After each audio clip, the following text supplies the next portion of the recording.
ini kejadian yang memang sering terjadi di tahun 70-an. Ada kabar anak hilang di kampung yang ini, terus besoknya tuh, minggu besoknya tuh di kampung yang lain, bulan berikutnya tuh di kampung yang lain lagi. Perasaan gue sih emang agak sering terjadi waktu itu ya. Biasanya tuh ya, setelah kejadian anak kecil hilang, kami itu anak-anak tuh nggak pernah main lagi tuh sampai maghrib. Pada takut ya. Malah ada yang nggak mau main sama sekali dan dilarang sama orang tuanya. Tapi lama-kelamaan lupa dan main lagi kayak biasa gitu. Para orang tua juga membiarkan anak yang main-main lagi sih. Mungkin namanya juga anak-anak ya, namanya juga orang ya, tuh sudah lupa gitu dengan kejadian seperti itu. Nah, 20 tahun kemudian ya bro ya, gue baru tahu penjelasan tentang istri anak hilang di tahun 70-an tuh kayak gini ya. Dalam konteks sosial dan alam ya, di tahun 70-an itu, pada masa itu di Indonesia, juga di kota-kota, ya, apalagi di desa-desa ya itu, masih dikelilingi hutan, kebun, ladang yang luas, terus masih sepi, dan tanpa penerangan yang memadai. Jadi listrik belum masuk sampai ke pelosok-pelosok gitu kan, di kota-kota juga. Nah, anak-anak tuh bermain bebas tanpa pengawasan orang tua, termasuk gue tuh. Maka ketika seorang anak hilang, besar kemungkinan tuh dia tersesat di semak-semak, di sungai kecil, atau di kebun-kebun, atau di apalah namanya gitu ya. Pokoknya dia tersesat gitu ya. Namun karena tidak ada sistem pencarian yang modern, tidak ada HP dan segala macam ya, dan polisi juga kurang ya. Masyarakat tuh bergantung pada tradisi gotong royong dan ritual bunyi-bunyian kayak tadi itu. Memukul panci, terus lesung, kentongan, atau gongpong kecil gitu ya.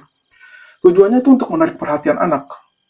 Jadi anak yang hilang itu agak sadar dan tahu arah pulang. Jadi bunyi-bunyian itu kayak pengarah gitu ya. Dan juga dipercaya bisa mengusir roh halus yang menyembunyikan anak itu. Nah, yang kedua nih ya, dalam aspek kepercayaan rakyat itu ada istilah tuti atau ditutupi. Dalam banyak daerah Jawa ya, di Jawa ya, Sunda dan Sumatera, Kalimantan gitu, atau di Papua juga, hilangnya anak itu sering dikaitkan dengan makhluk halus penjaga alam. Jadi ada istilah dipeti atau ditutupi pandangannya oleh makhluk halus, atau dipelutik, disembunyikan oleh penunggu setempat, atau digondol sama roh halus. Nah, tapi sebenarnya nggak jauh-jauh dari situ sih, dari tempat mereka bermain. Ya, dalam pandangan ini ya, anak-anak itu tidak benar-benar hilang secara fisik. Ia tetap ada di situ, tapi tidak terlihat oleh orang lain. Dan juga tidak bisa melihat dunia nyata gitu. Nah, maka bunyi-bunyian itu sebagai pembuka tabir, membuyarkan kekuatan halus yang menutupi mereka itu, atau menutupi pandangan anak-anak itu. Nah, dalam kondisi yang bingung tuh, cara ditemukan tuh, biasanya kalau ditemukan tuh mereka tuh pada bingung gitu ya. Suka bingung, tidak ingat bagaimana dia hilang, terus ada yang nangis, ada yang diam aja gitu, ketakutan ya. Nah, ini dari sisi psikologis ya, itu ada yang namanya efek disorientasi atau shock ringan. Ya, itu karena tersesat kayak gitu ya. Bisa juga dia mengalami trans spontan, kayak kesurupan ringan gitu ya. Jadi kesadarannya terpisah akibat ketakutan dan kelelahan. Nah, dalam tafsir spiritual, kondisi ini disebut terbawa alam lain. Itu hanya sebentar sih. Roh anak-anak itu seakan-akan berkelana gitu ya, dibawa di dunia halus gitu. Nah, ini yang keempat nih ya, yang ada penjelasannya nih ya.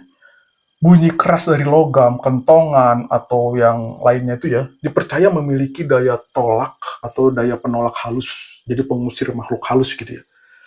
Itu sebabnya saat anak hilang itu, semua orang tuh disuruh kegedur tuh kalau di Sunda tuh. Nyaringkan bunyi.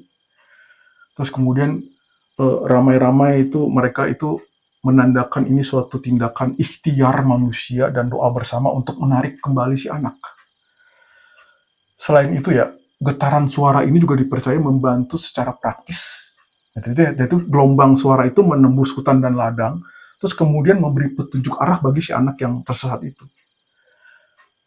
Nah, semua penjelasan ini sebenarnya valid, bro. Secara psikologis atau secara sosiologis ya. Nah, ini secara sosiologis ya. Itu namanya gotong royong. Tapi secara psikologis ini disebutnya disorientasi trans. Tapi ya buat gue ya, salah satu ada satu benang merah yang nggak mungkin terpecahkan sampai saat ini sama gue ya. nggak bisa buat pecahkan gitu. Bagaimana sosok yang begitu mirip sama nyokap gue bisa ada, dan kenapa sentuhan tangannya itu terasa begitu nyata. Inilah enigma yang tidak bisa dijelaskan hanya dengan bunyi-bunyian atau dengan kentongan. Gimana kalau menurut kalian? Nah, ini juga menurut kalian nih. Sosok ibu kembar yang menggandeng gue itu manifestasi dari histeria kolektif atau realitas yang tak tertangkap mata? Tulis pandangan enigmatik kalian di kolom komentar ya. Jangan lupa like and subscribe ya, agar terus bisa menjelajah pikiran. Sampai jumpa di Enigma Lian Lubis berikutnya.